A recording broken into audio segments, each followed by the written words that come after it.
যে তৃণমূল কংগ্রেস কুচবিহার জেলায় সারা পশ্চিমবঙ্গে সাংগঠনিকভাবে তৃণমূল কংগ্রেসের মৃত্যু ঘটেছে, সাংগঠনিকভাবে তৃণমূল কংগ্রেস আর নেই।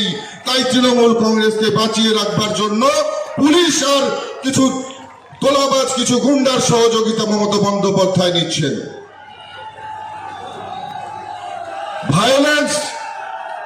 ভায়োলেন্স তৃণমূল কংগ্রেসের একটা অর্নামেন্ট।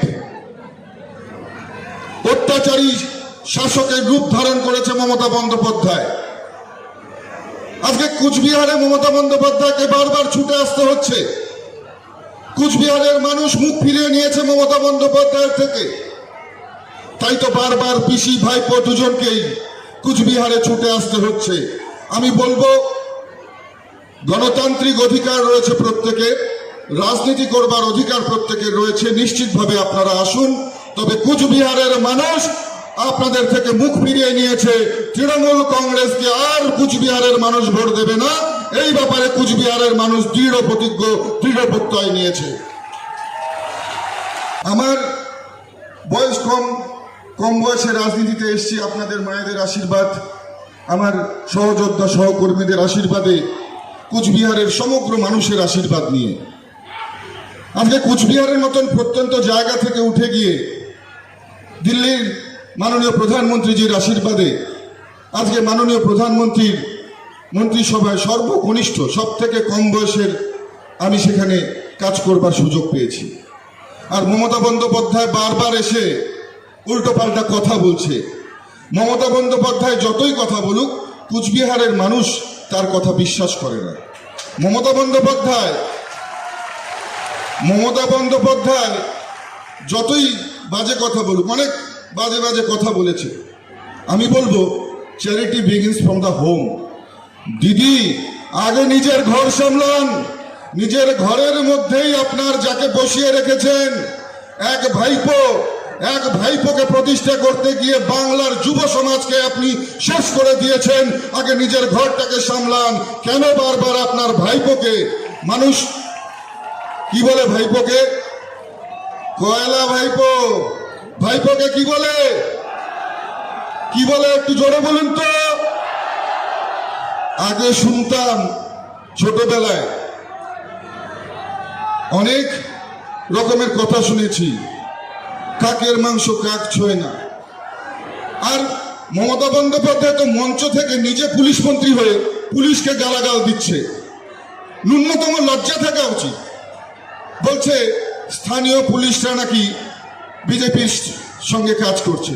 আরে করবেই তো, কেন করবে না? পশ্চিমবঙ্গ পুলিশকে আপনারা দলদাস বানিয়ে রেখেছেন। উত্তরপ্রদেশের পুলিশের থেকে 30,000 টাকা বেতন পশ্চিমবঙ্গের পুলিশ কম পায়। পুলিশটা বিজেপির সাপোর্ট করবে না তো কাকে করবে? মায়েরা কাদের সাপোর্ট করবে? নিশ্চিতভাবে বিজেপিকে সাপোর্ট করবে। মধ্যপ্রদেশে, উত্তরপ্রদেশে, ত্রিপুরাতে আমরা সেখানে অন্নপূর্ণার ভান্ডার, লাডলি পায়না, কোথাও 4,000 টাকা, কোথাও 5,000 টাকা করে প্রত্যেকটা মহিলাকে সেখানে বিজেপি শাসিত সরকার দেয়। এখানে আপনারা কি দিচ্ছেন? সামান্য আপনারা ন্যূনতম চাহিদাটা মেটাতে পারেন না। সরকারে রয়েছেন আর বড় বড় কথা বলেন। পশ্চিমবঙ্গে একটা শিল্প নিয়ে আসতে পারেনি। পশ্চিমবঙ্গের যারা বেকার যুবক রয়েছে, যারা শিক্ষিত, তাদেরকে বাইরে, আমাদের এই কুচবিহার থেকেও বহু ছেলে রয়েছে যাদেরকে দিল্লি, গুজরাট, রাজস্থানে গিয়ে তাদের সেখানে পরিযায়ী শ্রমিক হিসেবে কাজ করতে হয়।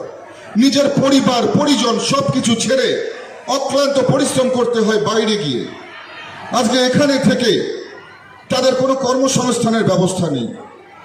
আর যখন আমাদের ছেলেরা, যুবরা, শিক্ষিত বেকার ভাইয়েরা কাজ চাইতে যায়, তখন তিনি বলছেন চপ শিল্পের কথা।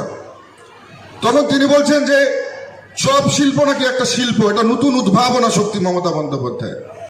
সেই ব্যাপারে তো আমরা জানিনি। আপনারা জানেন কোন শিল্প করেছে মমতা বন্দ্যোপাধ্যায়?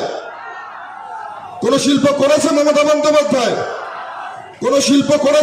বন্দ্যোপাধ্যায়? কিন্তু ছোটবেলায় শুনেছিলাম বুড়িমার চকলেট বোম, শুনেছিলাম না? আর এখন শোনা যায় পিসিমার হাত বোম। কি শোনা যায়? বোম শিল্প করেছে, বোমা শিল্প, বন্দুক শিল্প। যেখানে যেখানে দেখবেন ছেলেদের হাতে একেবারে দুষ্কৃতী, তাদের হাতে অস্ত্র তুলে দিয়ে তৃণমূল কংগ্রেস একটা সন্ত্রাসের বাতাবরণ তৈরি করেছে। সন্দেশখালীর ঘটনা কার অজানা? সন্দেশখালীতে কিভাবে মায়েদের উপর অকথ্য অত্যাচার হতো শেখ শাহজাহানের নেতৃত্বে আপনাদের সকলের জানা। রাত 12টায় তৃণমূল কংগ্রেসের পার্টি অফিসে ডেকে নিয়ে যাওয়া হতো মহিলাদের। রাতের পর রাত তাদের উপর চলতো সেখানে অত্যাচার। সন্দেশখালীর মায়েদের সেই দুঃখ আপনারা সবাই শুনেছেন, সেই কথা আপনারা জানেন। আর সন্দেশখালীর মায়েরা যখন গর্জে উঠল, যখন প্রতিবাদে তারা হাতে লাঠি তুলে নিল, মমতা বন্দ্যোপাধ্যায় তখন বাধ্য হলেন শেখ শাহজাহানের মতন সন্ত্রাসবাদী সমাজ বিরোধীকে গ্রেপ্তার করতে।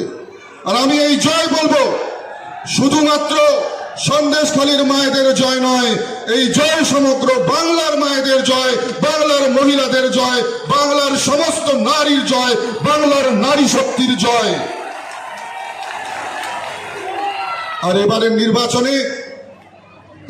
নির্বাচনে আবার সেটাই প্রমাণ করবার সময় এসছে যে বাংলার মানুষ তৃণমূল কংগ্রেস নামক যে ব্যাধি রয়েছে, যে ভাইরাস রয়েছে, এই তৃণমূল কংগ্রেস নামক ব্যাধিকে বাংলা থেকে মুক্ত করতে চায়। আজকে বারবার মমতা বন্দ্যোপাধ্যায় এসে আমাদের কুচবিহারে এসে মানুষকে ভুল বোঝানোর চেষ্টা করছে। আজকেও বহু উল্টোপাল্টা কথা তিনি বলেছেন। আগে বলবো যে নিজের ভাইপোকে প্রতিষ্ঠা করুন। আপনি তো সমস্ত শক্তি দিয়ে চেষ্টা করেছেন আর শুধুমাত্র আপনার ভাইপোকেই প্রতিষ্ঠা করতে। আগে বলতেন মমতা বন্দ্যোপাধ্যায়ের কোনো পরিবার নেই, উনি নাকি শুধুমাত্র সমাজের মানুষকে নিয়েই ভাবেন। কিন্তু পরবর্তী সময়ে যখন মুখ্যমন্ত্রী হয়ে এলেন, দেখা গেল ভাইপো আর পরিবার ছাড়া মমতা বন্দ্যোপাধ্যায় কাউকে দেখতে পারেন না। আজকে আপনাদেরকে বলবো যে সমগ্র বাংলায় যে অত্যাচার চলছে, এই অত্যাচারের বিরুদ্ধে গর্জে উঠতে হবে। দিনাটায় আপনারা দেখেছেন বারংবার কিভাবে আমার কনভয়ের উপর আক্রমণ করার চেষ্টা হয়েছে। আসলে তৃণমূল কংগ্রেস যখন সাংগঠনিকভাবে লড়াই পেরে উঠছে না, যখন সাংগঠনিকভাবে তারা বিপর্যস্ত, তখন তাদের দাঁত নখ বেরিয়ে আসছে, তারা আক্রমণ করতে চাইছে। আর আক্রমণ করতে চাইলে কি হবে? তৃণমূল কংগ্রেসের সঙ্গে চোর গুন্ডা বদমাইশ আছে, আমার সঙ্গে জনতা আছে। কি আছেন তো আপনারা? আপনারা আছেন তো আমার সঙ্গে? এই লড়াইয়ে আপনারা আছেন তো আমার সঙ্গে? মায়েরা দুহাত তুলে জানাবেন আশীর্বাদ করবেন তো আপনারা? দাদারা দুহাত তুলে জানাবেন আশীর্বাদ করবেন তো আপনারা? আপনাদের আশীর্বাদ, আপনাদের শুভকামনাকে মাথায় নিয়ে দিল্লিতে গিয়ে মাননীয় মোদিজির হাতকে শক্তিশালী করতে চাই।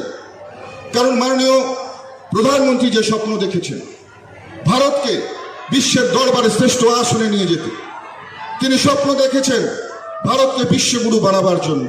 তিনি স্বপ্ন দেখেছেন ভারত আবার জগৎ সভায় শ্রেষ্ঠ আসন লবে।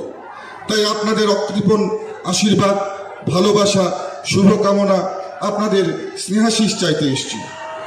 আর আপনাদের আমি সবসময় বলি আমরা, কারণ আমি মনে করি এই নির্বাচনে ভারতীয় জনতা পার্টির প্রার্থী হয়তো আমি, কিন্তু এই নির্বাচনের ফলাফল ঘোষণার পর যখন জয়লাভ হবে, সেই জয়লাভ শুধুমাত্র আমার একার হবে না, এখানে উপস্থিত প্রত্যেকটা মানুষের জয় হবে, মায়েদের জয় হবে, আমার দাদাদের জয় হবে, সহযোদ্ধা সহকর্মীদের জয় হবে, প্রত্যেকটা সেই সব মানুষের জয় হবে যারা অন্যায়ের বিরুদ্ধে প্রতিবাদ করে, যারা অন্যায় দেখলেই গর্জে ওঠে, সেই সব মানুষের জয় হবে।